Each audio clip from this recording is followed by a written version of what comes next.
আদম আলাইসাল্লামের সৃষ্টি রাসূলুল্লাহ সাল্লাল্লাহু আলাইহিসাল্লাম বলেছেন, আল্লাহ তাআলা আদম আলাইসাল্লামকে সমগ্র পৃথিবীর বিভিন্ন স্থানের মাটি একত্রিত করে সৃষ্টি করেছেন। এ কারণেই বনি আদমের বা মানুষের গায়ের রং মাটির রঙের মতো বিভিন্ন হয়ে থাকে, কেউ লাল, কেউ সাদা, কেউ কালো, আবার কেউ বা এর মাঝামাঝি। সুনানে আবু দাউদ। ২ জান্নাতে বসবাস ও মা হাওয়া আলাইহিসাল্লাম।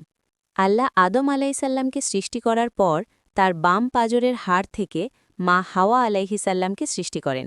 রাসূল সাল্লাল্লাহু আলাইহিসাল্লাম নারীদের প্রতি কোমল আচরণের নির্দেশ দিয়ে বলেছেন, তোমরা নারী জাতিকে পাজরের হাড় থেকে সৃষ্টি করা হয়েছে।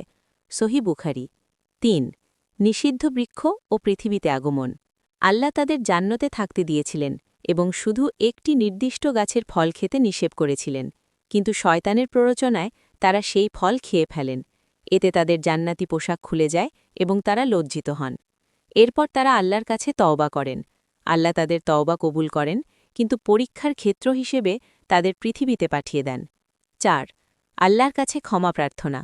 আদম আলাইহিসাল্লাম ও হাওয়া আলাইহিসাল্লাম পৃথিবীতে আসার পর অত্যন্ত অনুতপ্ত হয়ে এই দোয়াটি করেছিলেন, যা কুরআনে বর্ণিত। হে আমাদের পালনকর্তা, আমরা নিজেদের প্রতি জুলুম করেছি। যদি আপনি আমাদের ক্ষমা না করেন এবং আমাদের প্রতি দয়া না করেন, তবে আমরা অবশ্যই ক্ষতিগ্রস্তদের অন্তর্ভুক্ত হয়ে যাব। সূরা আরাফ ২৩। ৫ আদম আলাইসাল্লামের দৈর্ঘ্য।